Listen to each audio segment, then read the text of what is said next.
out this guy's total pro stance.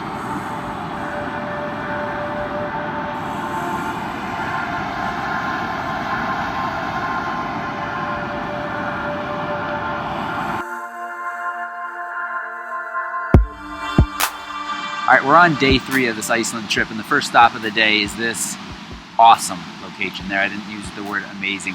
This is my second take because I used the word amazing before.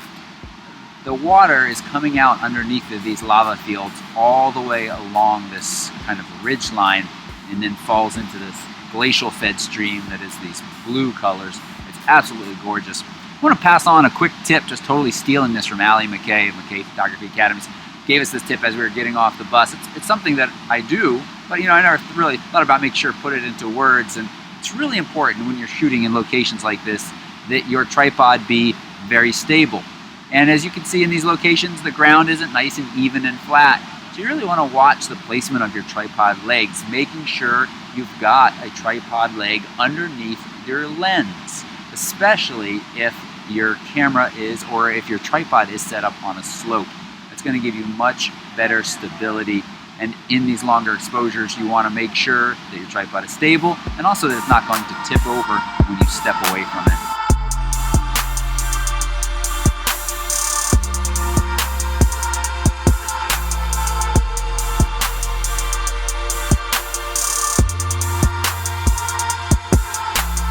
All right, let me give you a quick glimpse of why it's so much fun to travel with photographers. We were just traveling along after that waterfall stop, and we found this location. It's this old church, and over next to it we've got this old farmhouse with just kind of amazing grass in the foreground and this wide open landscape. Nobody else here except for us, this fuel truck going by. And so some people are working up in the field. You can see Adam there in the white t-shirt instructing. Let's see if we can check in with Adam and see what he was teaching up there. My photographic tip was that I only like my subject matter a few different ways. In this particular instance with these houses over here, what I liked was the subject matter either straight horizontal on or at a 45-degree angle. The key was trying to make sure that I got the right amount of mountain in the background. Moving your feet and your position around, was able to get the perfect composition just to this corner here, getting the mountain in the background and this little windmill thing here. Worked out just perfect. So we're at Waterfall this morning, and early morning. This is one of the really nice things again about traveling with photographers. We all made the effort, we got up, we're here about 6:30 a.m. Now it's pretty bright, much brighter than it would be back home in North America, but one of the really nice things is we're the only ones here and we have the place to ourselves. One of the things I learned from shooting that waterfall 2 days ago here is when you get a lot of this mist rising in the air, it really softens your longer exposure. So here you're doing a little bit of a battle between long enough exposure to get that moving blur soft water and not long enough to let the mist really build up. So I'm probably going to start shooting at 2, 3, 4 seconds in length. So we've been at this amazing location now for almost 2 hours, and I said we arrived early, both for the light, even though there was a lot of it, even as early as we arrived, and how quiet it was. And you know what, as we're starting to get wrapped up here, you can see the number of people starting to show, right there. A terrible pointer on camera. There we go, right there. All getting in the shot. Now, I mentioned the other day, it's often useful to use those people as scale, but if we're shooting longer exposure waterfall photos, 6 seconds, they're all moving around up there. Some of them get ghosty, some of them don't, and it looks more distracting than anything. Now, if you do have another person, and we've had a couple chances here, and we have a couple walkie-talkies too, you can direct somebody. It is nice to have some of these people out on the points, really give you a sense of how awesome it is here. Those couple of people on the other side I showed you a minute ago, right there, well, the bus has just arrived. Look at that! Look at that. Get up early, folks. Get your shots without a million people in them at the touristy locations. You should be incredibly thankful that they haven't invented a smell-o-vision YouTube yet. The stench here in this volcanic activity place is lovely. It's not, I mean, it doesn't smell good, it's not that bad, but Yellowstone was really cool. This is pretty amazing because there are really no boardwalks and this landscape is just kind of wide open. There's a couple signs that written in Icelandic that may say something like step beyond here and you'll die instantly, but most of those are covered with mud, spattered with mud, so they're very difficult to read. But it's just an amazing place and a little touristy. There's some folks around, and also it doesn't photograph so well.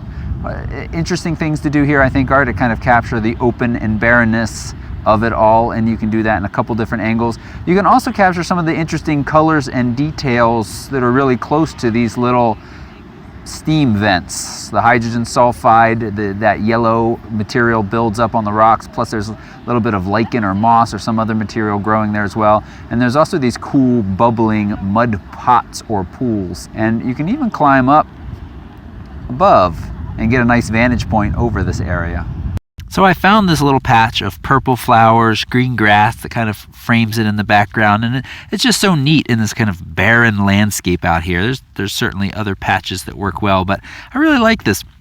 If you're just taking snapshots, you'd likely walk up to this, point your camera down at it, take a picture, and that's going to end up being boring. We've talked about this on this trip. David was just reminding people a few moments ago. One of the ways to set your pictures apart is to offer perspective that people don't usually see. And so by getting really low, I'm now kind of like a bug's eye view of this, and it's going to be unique. Be really careful in your framing to make sure you're not chopping off bits of your composition.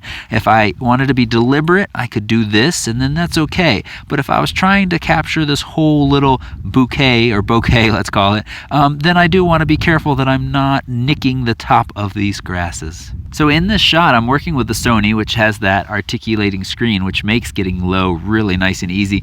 And I'm playing around with this little fisheye converter, which fits on the end of the 28mm Sony lens. It's kind of interesting. It almost acts or fits on like a lens hood, but it has contacts that register with the camera. It knows what it's shooting with, and it gives you a 16mm fisheye look. It is no longer f2, though, I've been told. I think what folks have said is around f3.5, and with a wide-angle lens, that doesn't matter a whole lot. We just spent the last, about an hour hiking through this old lava field. It's pretty rad out there. And there's even the lava tube cave. But what I want to talk to you all about, there's Nick Sharples, everybody. Excuse me. Are these dudes, these Icelandic Yule lads. Another sign gives them each a name. One of them, the Sausage Stealer. I've got a special guest here with me to help me pronounce some of the locations that we went to today. This is Dory, our bus driver. Thank you so much for doing an awesome job so far. You're welcome. Thank you. You're an Icelandic? Yes. And you're going to help me pronounce some of the places. We started this morning at the Waterfall. Godafoss. Yes, Godafoss. yes, Godafoss. Yep, okay. We started early this morning. We started this morning. So Godafoss. Godafoss. Okay. Yes. I'll let you do it. And then we went more recently to the stinky pools and the mud. Yeah. What's the name of that area? Námaskarð. Námaskarð. The road over the hill, Námaskarð, and there were the stinking hot springs, a clay area, Hverabakkar. Hverabakkar. Okay. And then we just came back from, started with a D. Dimmuborgir. Dimmuborgir. Yeah, that means faktiskt dark cities. Borgir is cities. Okay. Dimmu is dark. Okay. Dimma is darkness. Okay. Great. Great. Thank you very much. You're welcome.